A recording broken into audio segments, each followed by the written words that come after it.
Hello friend, मैं दीपक, आपका host और आपका प्यारा दोस्त, और आप देख रहे हैं OS D Bros channel. Friend, आज हम बात करने वाले हैं पोलैंड के वर्क परमिट के बारे में।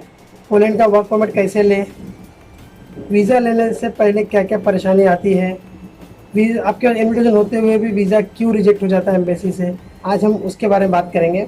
सो फ्रेंड, स्टार्ट करते हैं। बट स्टार्ट करने से पहले मैं चाहता हूँ आप मेरे यूट्यूब चैनल को सब्सक्राइब कर लें, बेल आइकन दबा लें। अगर आपको वीडियो पसंद आता है तो आप लाइक भी जरूर करें। चलिए स्टार्ट करते हैं कि पोलैंड का वर्क परमिट कैसे लें। सबसे पहले किसी भी कंट्री का वर्क परमिट लेने के लिए सबसे इम्पोर्टेंट चीज़ है वो है इनविटेशन, जो वहाँ की कंपनी के थ्रू आता है। अब इनविटेशन कैसे लें पोलैंड का, अगर आपको वर्क परमिट अप्लाई करना है तो इनविटेशन कैसे लें। तो फ्रेंड, वहाँ पे काफ़ी सारे एम्प्लॉयमेंट एजेंट बैठे हैं, काफ़ी सारे जेन्युइन, फ्रॉड भी होते हैं, बट जेन्युइन एजेंट बैठे हैं जिनसे आप इनविटेशन ले सकते हो। First thing. Second thing, invitation तो वो दे देंगे आपको और जेन्युइन भी देंगे। अगर आप जेन्युइन एजेंट पकड़ा तो 100% जेन्युइन देंगे। लेकिन जेन्युइन इन्विटेशन देने के बाद भी पोलैंड एम्बेसी वीज़ा रिजेक्ट करती है। अब जेन्युइन है तो रिजेक्ट क्यों करती है, उसका सबसे इम्पोर्टेंट रीज़न एक ही है कि पोलैंड कंट्री छोटी सी है, और छोटी सी कंट्री है तो कितने लोग को देगी, कितने लोग को वर्क परमिट देगी। 220 कंट्री है वर्ल्ड में।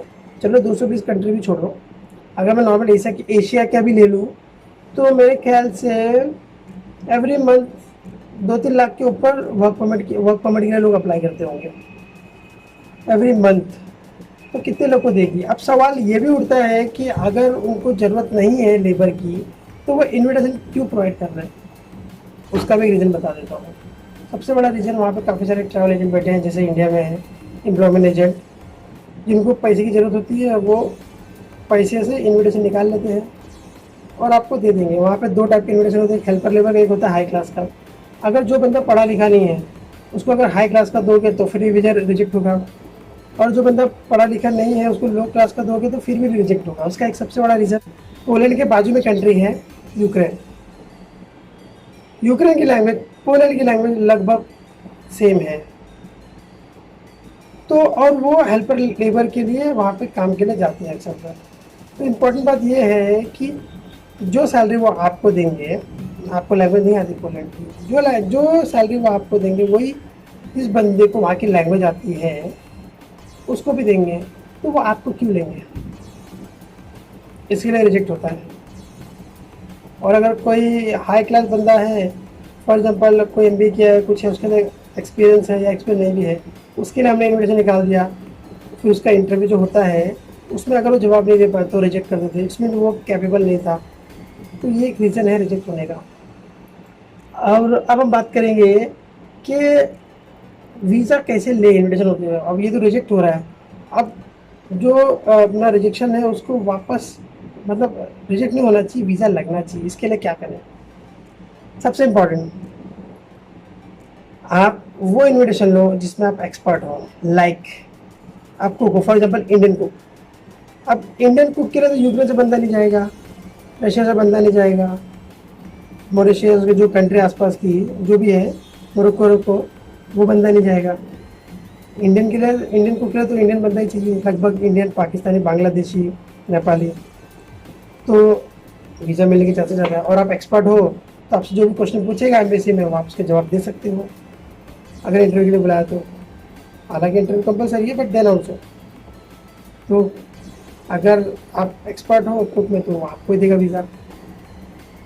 अदर थिंग जैसे आप कंस्ट्रक्शन में कोई आप अच्छे, मतलब कारीगर हो, आपका अच्छा एक्सपीरियंस है, तो जब आप जाओगे तो आपसे 2-4 क्वेश्चन पूछेगा, उसका जवाब दे दो, दे देगा वीज़ा। मीन्स मेरा कहने का सिर्फ एक ही मतलब है, जिस चीज़ में आप एक्सपर्ट हो बस उसी के लिए आप इन्विटेशन मंगाना। क्योंकि जितने भी एजेंट बैठे हैं ना, वो सिर्फ पैसा कमाने बैठे, मैं उनको गलत नहीं समझता, क्योंकि इट्स अ बिजनेस। वो पैसा कमा रहे हैं, नथिंग एल्स। आपको वीज़े की ज़रूरत है, वर्क परमिट आपको चाहिए, तो नॉलेज भी आपके पास होना चाहिए। तो अगर आप अप्लाई कर रहे हो तो थोड़ा बहुत नॉलेज ले लो। क्योंकि मैंने बहुत सारे कैंडिडेट के मुझे सुना, अरे सर उस एजेंट ने तो मुझे उल्लू बना दिया, मेरा 1 लाख खर्चा करवा दिया, 1.5 लाख खर्चा करा, कुछ नहीं मिला, मैं दोबारा उसके पास नहीं जाऊँगा। मैं एक ही बात बोलता हूँ, गलती उसमें उसकी नहीं है, गलती आपकी है। अगर मैं कोई सामान ले रहा हूँ, मैं अगर मार्केट में भी जाता हूँ कोई सामान लेने, तो मैं 50 बार देखता हूँ उस चीज़ को खरीदने से पहले, ये ओके है कि नहीं, फिर मैं लेता हूँ। तो आपके पास नॉलेज नहीं, बिना नॉलेज के आप एजेंट में बेकार में आके काम क्यों कर रहे हो? तो गलती आपकी है, मीन्स इट्स योर फॉल्ट। तो बस एक बात बोलना चाहता हूँ, अगर आप चाहते हो कि आपकी नेगेटिव चीज़ पॉजिटिव हो, आपको वीज़ा में जो दिक्कत है वो ना आए, तो आप पहले थोड़ा सा समझो, और जिस चीज़ में एक्सपर्ट हो आप उसी का इन्विटेशन मंगाना, उसी का वीज़ा अप्लाई करना, सबसे ज़्यादा चांसेस है वीज़ा मिलने के। अब एक और फ़ायदा कि अगर आप पोलैंड वर्क परमिट चले गए तो क्या फ़ायदा होगा, क्योंकि वहाँ सैलरी कम है। ओके सैलरी कम है, बट आप सेटल हो सकते हो शेनेगन में, प्लस 26 कंट्री में आप घूम सकते हो अगर आप पोलैंड चले गए तो अगर पोलैंड में नहीं जमता तो आप बाहर किसी कंट्री लाइक जर्मनी, फ्रांस, वहाँ भी जाके सेटल हो सकते हो।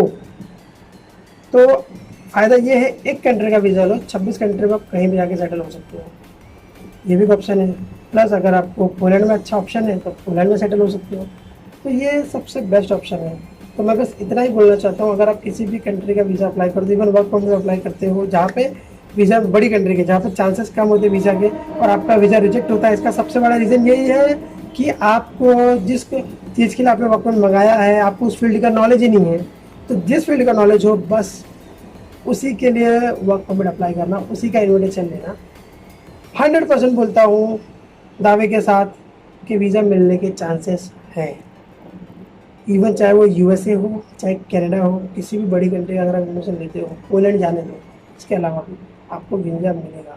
इसके लिए एजेंट के आप सुनो, क्योंकि एजेंट एक्सपर्ट होता है फॉर्म भरने में, इवन क्या चल रहा है अंदर, माहौल कैसा है, उसमें एक्सपर्ट होता है, तो वो बातें समझो।